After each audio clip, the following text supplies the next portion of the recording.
Hello, hello, and welcome back to Shelf Talks, the podcast where we dive deep into the journeys of female founders bringing their product based businesses to retail shelves.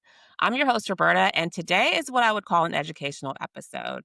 Today, we're talking about one of the most important factors when it comes to standing out on shelf, and that is packaging. I'm joined by Laura Viola Maccarone, the founder and creative force behind Rizbee Studios. Laura has built her career helping brands transform their ideas into powerful visual identities that don't just look beautiful, they connect with consumers and catch the attention of buyers and consumers through her design studio. I can't wait for us to learn more about how she's helping brands win on shelf. Welcome, Laura. Thank you so much, Roberta. Thank you for having me. Yeah, I'm excited to hear more about you and your business, and I think we should just dive in. Awesome. I'm ready. Great. So, what really inspired you to start Rizbee Studio? Great question. So I've wanted to be a graphic designer since the age of 11. And I always knew it was something that I wanted to do. It's a field that I wanted to be in. And I've been a professional graphic designer for 22 years now. And Rizbee Studio started out of need to want to design for CPG products in the food and beauty industries and to really be able to work as a white glove kind of service for these companies. So like we become partners in people's brands and really develop their brands and push their brands to help reach their goals and strive to push them to where they're going. Yeah, that's cool that you actually are doing something that you wanted to do as a child. I feel like, so many people have this great like love and interest and desire to do something when they're a kid and then it kind of gets lost, right? Yeah. As in your Yeah. adulthood. So it's cool that you're able to do something that you've loved forever.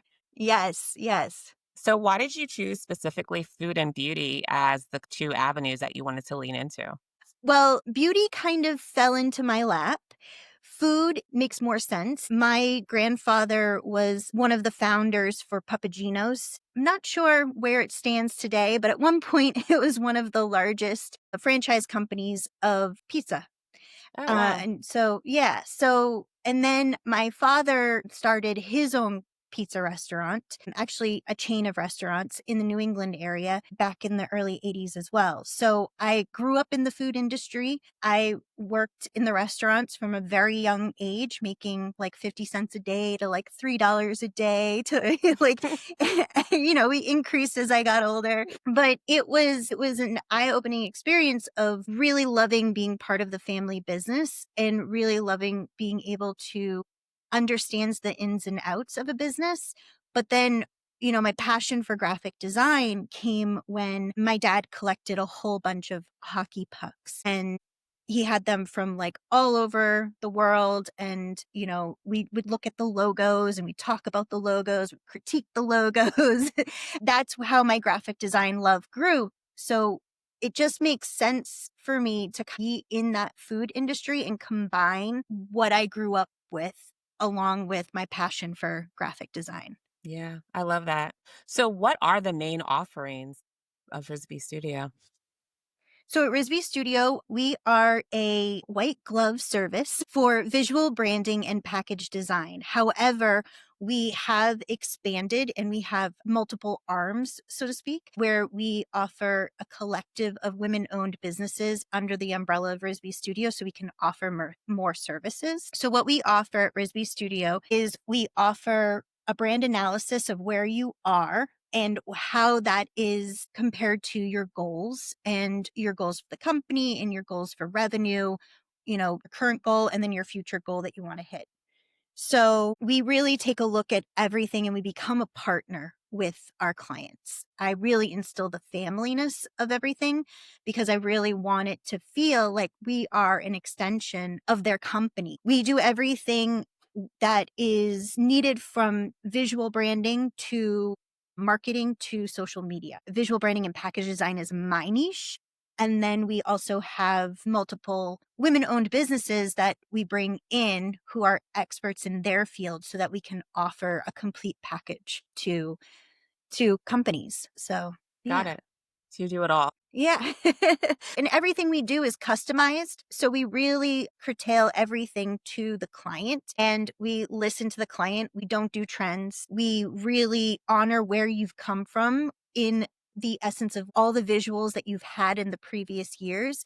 And we make sure that whatever we design, there's a nod to what was there before because what you had got you to the current point, you know? So you have to respect that and you have to honor it. Yeah. I love that too because when you think about that in regards to making sure that there's some sort of semblance of the old, a lot of times package changes will happen so drastically that you'll Mhm. lose a consumer base just based on Yeah. the fact that it looks different and that consumer doesn't resonate with even knowing that it's the same thing. Yep, exactly, exactly, exactly. Great recent rebrand that wasn't Rizzy Studio, but it was a great rebrand, so a shout out, was the rebrand of Eggo, Eggo waffles. They really did a beautiful job of making it more modern to the current visuals of things and really cleaned up their look. And it's interesting because what they did do is that they kept certain compositions exactly the same on their packaging, so when you look at the old and the new, there's not really much difference, but there is. There's a refresh to it. There's a beauty. There's breath to it. It's not so busy, but it's beautiful. It's beautiful. Yeah, I'll have to take a look at that and see the differences. So, when you're working with products based founders, what's the biggest gap that you notice in how they present their brand visually? It all starts with the brand analysis. So I think what happens is as companies grow, like I said before, they all start somewhere. So they start and they're like, oh my gosh, I need a logo. Oh my gosh, I need packaging. Oh my gosh, I need this or that. And they're also running on budgets. So Hmm. they go with what they can afford and what they can get fast. And so what we see is that the companies grow, grow, grow, grow, but then their visuals start to not represent their current goals or their future goals because there's no continuity, there's no story behind it. There is a story, but the story is not pulled out yet in front and center. So it's it's really taking a look at all of those components and being able to wrap that up and deliver it back to them so that they can go to their next goal. Yeah. Yeah. I think sometimes too, to your point, like it's limited budget. People are just trying to create something that represents the brand, but really still figuring out what that brand is too, right? Yes. Yes. Yes. Especially as founders. So I say our sweet spot at Rizbee Studio is if you've been in business for 3 to 5 years, you know who your ideal Mm. consumer is, then that's where you're ready for like a refresh. And that's where I think you should make your investment. You know, like I am all for bootstraps when you're doing the whole beginning of developing, a food product or a product for the shelves. So I think that there does come a point where you're like, okay, now we can invest, now we can breathe, now we can really focus in on this. Yeah, that's a good milestone too, I think, for people that 3 to 5 Yeah. years. So, how important is storytelling in product branding, and how do you help founders really pull that story out through the visuals? It's really important. Everything tells a story, and depending on the specific product, it depends on what story you want to tell. And the story really guides the design. I'm currently working with a new client that just signed on. We're doing a not a whole rebrand. We're calling it a refresh. And she has her identity, which is known in the area. So we don't want to touch that, but there's a brand expansion that needs to happen. So there needs to be other elements. And for her, she has multiple items of the same thing. So we need to put identifiers on them Mm. so that they look different. So that when the consumer goes to buy something and is like, oh, I want, this one, and they get home and they're like, shoot, wrong one. I got to Right, go right. back, trade it, The identifiers, the differentiators, like that comes into play. I think there's all these little nuances that come into play when you're telling the story. And I would have to say that the biggest component that helps tell that story in the end is when I sign on a new client is the interview process. So we do a kickoff meeting where we do a big interviewing session and I just ask for all kinds of tidbits and information about how the company got started, what was your purpose, what are your goals, like all of that stuff. Because all of it comes into play at some point. Yeah. Can you talk a little bit too about the visuals that are on packaging that need to be similar to competitive products that are on shelf as well? When you think about key call outs like sugar free or no gluten, how important are having those identifiers for consumers when they're shopping those products on shelf? I think we're at a point where they're very important. They're very important, and I think it's important to have them on multiple locations on the box because whether your box is sitting front and center, whether it's turned to the side or whether it's sitting, with the lid facing out, like you should have those identifiers at least for the food allergies and, the GMO, all of that stuff I think should be front and center. And there's a beautiful way that you can integrate them into the designs so that they're recognizable because there's continuity in just those icons so people know to look for them, which is brilliant. But I think that there's a way to integrate them into the designs so that they can become a part of it, but yet still identifiable. Yeah, yeah. And I think that's so important, especially on shelf versus like a D2C product, Yes. just because the Yeah. consumer shopping the aisle. So, can you share an example of a project where really strong creative direction directly contributed to the brand's success? Yes. I am very fortunate to say that I have a few that I can speak to. There is a brand that is called Impact Botanicals. They're in the skincare beauty arena. And when I started with the founder, Rachel, her and I went on this like beautiful journey together in redesigning and fully rebranding. So we did everything from rebranding the name to rebranding the vessels, the packaging itself, to all of the visuals. And we developed what I call this visual branding vernacular system so that there's all these visuals that can fit on any kind of package. What it can do is create a system so that everything is aligned and everything is cohesive and there's continuity through all touch points. So when we debuted her brand, her first 6 months, she just about tripled her revenue from the previous year. And it was like a clear identifier that she was like, okay, you know, this was a good investment. I saw my ROI.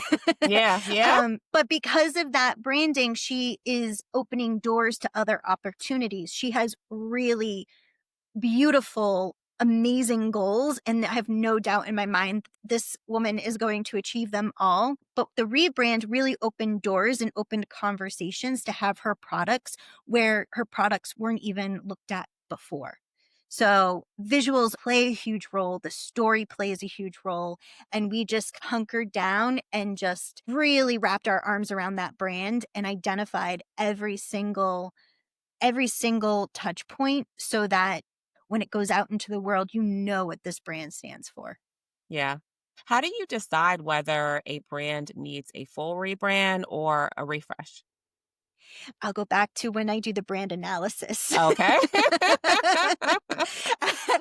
I chuckle at that because I try real hard when I'm sitting across from a potential client to be very situationally aware of how much time, tears, sweat equity that has gone into developing their brand, their product, everything. So I get it. I understand it and I want to support that and that's always at the forefront of my mind. But and I always sit there and go, "So, how open are you? What feedback would you like?" I test the waters. That's smart. That's smart. Yeah. I test the waters. We get into it and then it's like, okay, like but let's recognize where you came from because like it's also about them and their journey too, Yeah, right? yeah. So like you have to honor that. You have to honor where where they started, where they're going, all of that stuff. And I know I'll be a broken record by the time we're done, but there's a few values that I hold true that it's like we have to honor that. So I really pay attention to the conversations that we have during that brand analysis. And from there, we pull out, okay, let's take this and how do we work that into the visual for where you're going? Yeah. Because I'm thinking, like, are you asking questions about their brand and the mission behind it, maybe, and like what it stands for? And then you're comparing it to the packaging, and Yes. yeah, Yeah. your thoughts are this Yeah. does not match what you're trying to like get out to the world. It's like, that's a little, I think that's a little disconnected. Yeah. So, when designing packaging, what should founders prioritize to standing out on crowded retail shelves? I think they should prioritize staying true to themselves. I think they should prioritize staying true to what their story is, what their product is. Their story, their product, the reason behind beginning anything should be honored. And I think that when you're on the shelf, that has a tendency, if the design is done right, that has a tendency to definitely speak to your ideal consumer. So it's like, oh my gosh, I associate with that. I have strong feelings towards that. Yeah. It's I think it's, yes, we can get into nitty gritties of what typography do's and don'ts, colors do's and don'ts, but I think staying true to your brand and your mission and your goals will get you there. Yeah. You don't want to look like anybody else. Right. you Right. know, Well, yeah, that's a good point though, because how do you ensure that you don't look like everybody else, but you also are in alignment with everyone else, right? Because right. you don't want to be completely different that a consumer is like doesn't even like look at you because you don't fall in line with what the balance of the category looks like. But then to your point, Yeah. you also want to stand out. How do you balance those two things? So I think a great way to look at that is, for example, I just finished rebranding a cracker company and we redid everything. So like all the visual branding and all of the packaging we just did. And we started with their story. We started with all the things that, I've been talking about before. We hit all those benchmarks. And what comes into play is that there are certain compositions that work and there are certain compositions that you can use on the layout of a package that your eye starts to see kind of similarity between what's already on the shelf, but yet the design is completely its own. So there's nuances. You don't want something that's way out of left field, but you want something that is very much can stand alone on its own. Yeah. Yeah. It's a balance, definitely. Yeah.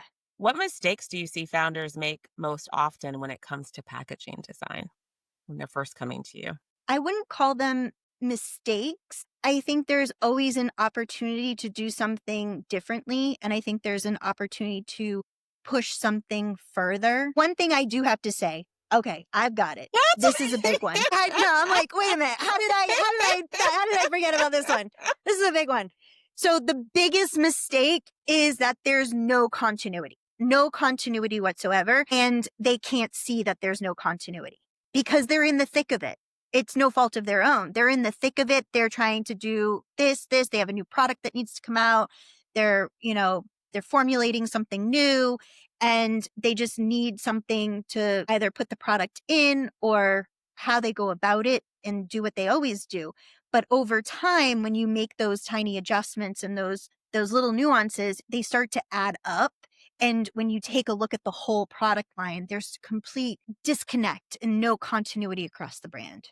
Yeah, yeah, I think I can definitely co-sign that as a buyer when you're seeing brands that the packaging looks completely different from maybe another lineup that they have within the assortment, and it just Yep. doesn't give a cohesive feel. Yes, yeah. I always say that your products, even though they might not be the same thing and they might be completely different, they still have to look and feel like siblings. Yes. So there has to be some elements that tie them all together. And those elements could be anywhere from like logo positioning to certain elements that are positioned in the same spots to the same consistent label size or anything like that. But then you can have fun and differentiate between the products but I think that there are certain markers that need to be the same so that everything looks like, their family. Yeah. Yeah, that's a great way to put it. And I think definitely like when you think about selling online, sometimes it's okay to do that. I mean, ideally you would definitely love for it to all be the same, but online I feel like you can tell that story still outside of packaging, but when it comes to Yeah. being on shelf, you clearly have to show that they're a family, like you said, and that there's, that people know that these are all of the products within the collection that I can buy from. Absolutely, absolutely, and I can say that it can go, like we discussed before, like, it can go completely the opposite way, where you're just looking at and everything's the same, and you're Yeah, like, that's true. "What am I looking at? Like, Yeah. is this all one product, or are these different spices?" Mhm. You know? I would love to design for a spice company. Is that on your bucket list? Yes, yes, I do. I have a design bucket list, I do. If a brand has a limited budget, what's the one packaging element that they should invest in first? So, because everything I do is custom to the brand and to the packaging, I would have to say that you have to have conversations. You have to have packaging that you should only use to get yourself started. It's very much like have those conversations, reach out to multiple people before you decide where you want to spend your money, Yeah. because I think that it's really important to pay attention to someone's bottom line. If you're starting out, you have a budget, that's totally fine. But let's talk with a bunch of different people and say, where do you think I should spend my money? Should I spend my money on the packaging, or should I spend my money on the design and the visual elements and then be able to apply all those visual elements to multiple different packagings? So there's a lot of different ways you could go about it for sure. Yeah. Yeah. When people are coming to you and like you said, they're kind of in the thick of it, they don't see that they maybe don't have that continuity between their products. How are you able to convince them once you are able to, change it and make it in a way that's more cohesive? What are some things that you do to help them see that, especially like you said, when they're really in it and they haven't seen like the a high level view of what it could look like? So we go about it a couple different ways. It's definitely a lengthy conversation. It's clients do come to me. Obviously, they're coming to me for a conversation to see if they're ready to do the next big step. Like it's definitely an investment and it's definite I get it. It's like, oh my gosh, what do you mean? We have this brand, it's working, like we Yeah. shouldn't change anything. And it's like, but we have these goals and we want to reach these goals.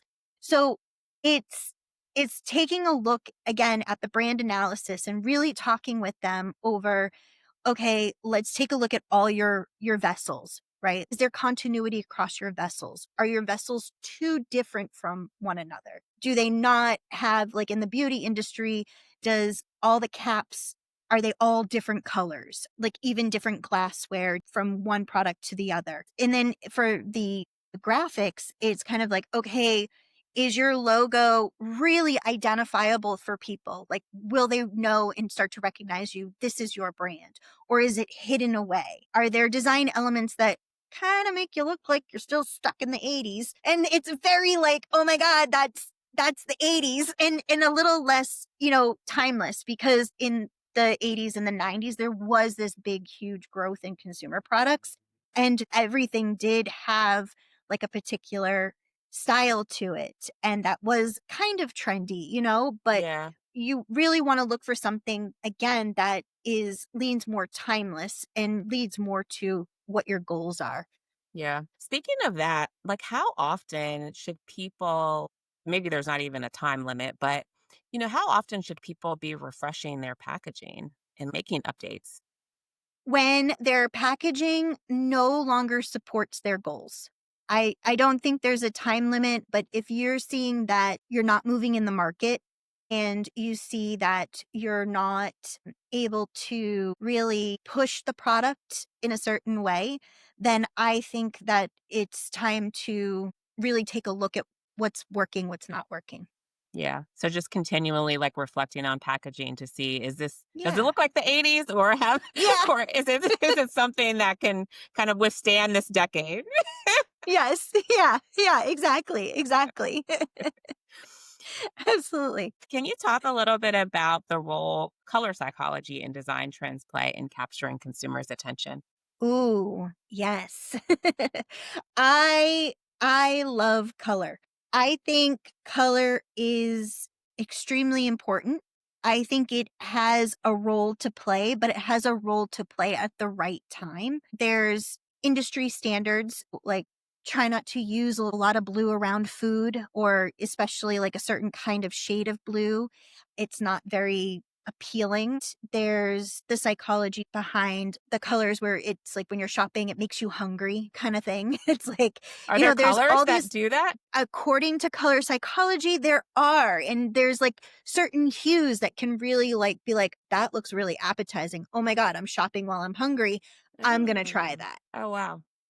But I think again, you can play into that if you want to, but I truly think that you need to make sure who your consumer is. And you need to make sure, what is it that what is it that you want for your brand? How do you want your brand to stand out on the shelves? And how is it that you're going to interact with your ideal consumer because you're not going to be standing there saying, these are delicious. So you have to Right. try them. Like your packaging's doing the advertising for you. So it's got to do a great job. So I think that color, it's how you use it, how it's used in the brand. And again, continuity. There has to be continuity on how the color is used. There has to be definitely some kind of psychology reference to what colors you're using. And especially because there's so much psychology around colors as, is it nostalgia for this? Is it nostalgia for that? Is it going to, be green and make me money? So all these different nuances for sure. Yeah. Do you bring in any focus groups once you do have that packaging finalized? So it depends on the client, but I have well, it's not a secret anymore. I was going to say I've secretly I've compiled a list of about 50 people who are all over the country. They're consumers and they're in all different types of industries. So they're photo directors, art directors, they're musicians, they're lawyers, accountants all over. And I use this as my own focus group Mm, and I send it out to people and I say, just need your opinion. What do you think? And then I'll give like a synopsis of the brand. I'll give them, sometimes I won't. Sometimes I'll just say A or B. A or B, what does your eye go to? Because I don't want any kind of cloudiness to it. Like yeah. I don't want any like forethought before you're doing it Right. to like cloud what they're thinking. Yeah, I guess I have like my own little mini focus group. So, how can creative presentation help a small brand look like it belongs alongside those big national brands that are on retail shelves? I think it depends on your visuals. How are your visuals telling your story? How do you want to appear on the shelf? Do you want to look exactly like Ego? But I think that it depends on the presence in which you want to bring to it. I think that you can build a brand that can withstand any other competition beautifully. And there's so much that goes behind it that it's kind there's not one thing. You could come out with a granola bar that you had maybe 7 different types of granola bars and you design 7 different packages. There's continuity, it's beautiful. Those could definitely live on a shelf. But if your competition is Annie's, they were once a private company and then got bought. So, use them as an example. You're up against the marketing. You're not necessarily up against your visual space on the shelves. Yeah. You're up against the whole entire story and marketing push behind your brand. Because that's where there can be this disconnect is like, okay, I have these 7 products. I want to be the next Annie's that consumers are buying because, my products are XYZ differentiators. And it's like, okay, well, what are you going to put behind that to Yeah. really push your story, push the brand? Yeah. Yeah. So you want to have packaging that looks great on shelf, that supports category that you're in, but to your point, you still need to create that marketing drive that's going to Yeah. be able to get people to notice. and come in and shop. Absolutely. Say, for example, if somebody comes in and they have a refresh of the brand and then they launch that refresh. Is there a time that is kind of allotted before you're actually going to see some results? Does it vary by brand or what do you tell people when I would imagine some people are like a day later, Yeah. like nothing. Where's my money? I'm not seeing anything. It's hard, like it's about trusting the process, being patient. So if you come to me and we're designing together and we're creating, we're really into it. We're both communicating back and forth saying, yes, this is the brand, this is the visuals, this is it.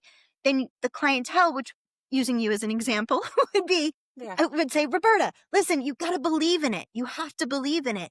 And if you believe in it, then you'll push it out there and you'll start to see the difference. You have to be confident in what you're doing to be able to say, okay, I'm going to see the ROI because I made this investment.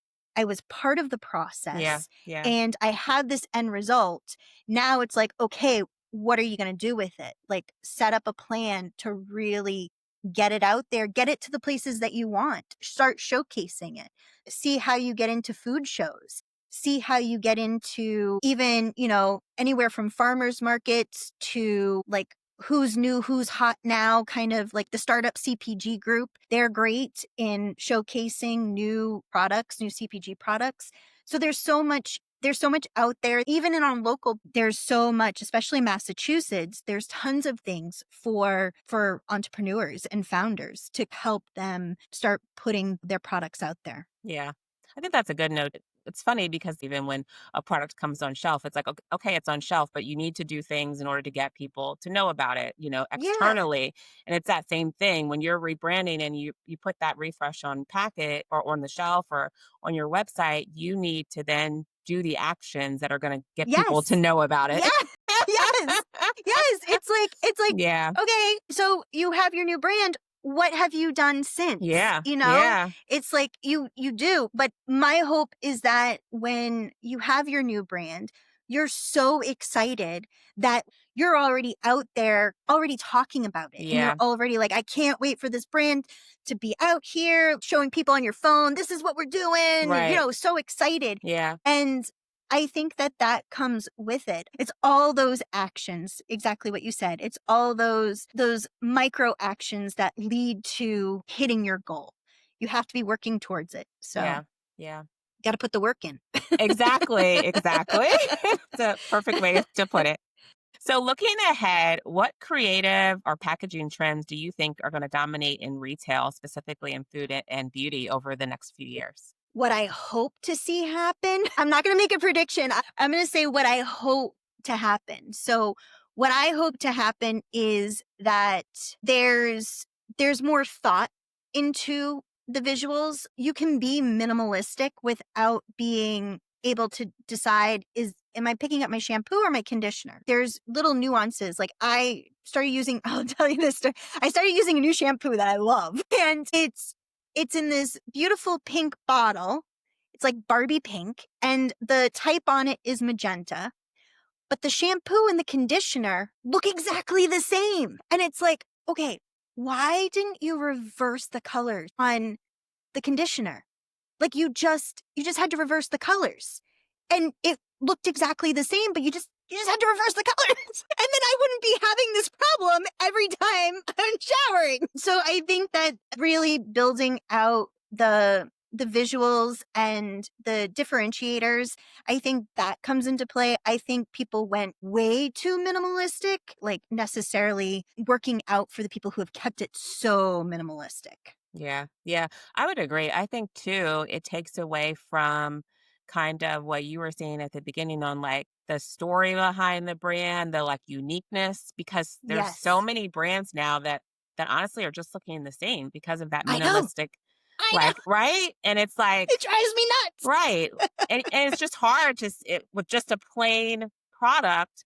Like, why is this different? Why is it unique? What's the story behind it? You don't see it because it's literally just, white Yes. background Yep. and black type or something. Exactly. Exactly. Yes, exactly. Yeah. And I don't get me wrong, I love minimalism. I love it. And I think there's a time and a place for it. And I think there are ways in which that it's used beautifully. But I think that especially in the beauty industry, there needs to be a little bit of a shakeup, especially with the visuals. I think that if the design is and the product is as good as you're producing it, then I think that you have a way of showcasing it so people invite it into their homes and they like showing it off, like having it. What are you most excited about when you think about the future of Rizbee Studio? Ooh. Rizbee Studio is growing. We're growing to the point where we're going to dip our toes into New York City. Come November, we're going to open up a little office down in New York City so Oh, that we nice. can start to expand. We're bringing on more help, so junior graphic designers and project managers. So I'm really excited for the growth of Rizbee Studio. I always want it to be this place where you come, we take care of you, and we're not just trying to outdo like the next agency. Like we're really all about partnering with your brand. We're really about becoming part of your family and being able to extrapolate all those little nuances that make you unique and then show it off to the world. That's exciting. Yeah. And then I do have a little tidbit is that Rizbee Studio is kind of branching off just a little bit, and we're bringing our own product to market. Our company name switched a little bit to Rizbee Ventures. So Oh, we're okay. bringing a CPG product to market in the beauty industry for sure. But yeah, so we're kind of dipping our toes in too. Wow. That's exciting. When are you thinking about that launching We're going to launch in October. That's our of that's this year? our goal. That's Yes. great. Yes, to Oh, can't launch in wait for that. October. Can't wait to see what that is. And then lastly, where can our listeners follow and learn more about you and your company? I'd love them to follow me on Instagram. Rizbee Studio is the handle. You can even check out the website, rizbeestudio.com, and you can get in touch with me through there. You can even DM me on Instagram if you want to have a conversation about your brand and your packaging and your goals. So, yeah, I think that would be perfect. Great, great. And I will make sure I put that in the show notes. Ah, thank you. Yeah. So thank you, Laura. Thank you so much for coming on, for talking all things Thank you, Roberta. packaging. This is a great conversation, and I'm sure a lot of people are going to take away some takeaways on how Oh, they I need hope so. to look at and potentially refresh, especially if their packaging looks like the 80s. I hope so. And thank you so, so much for having me. Yeah, thanks.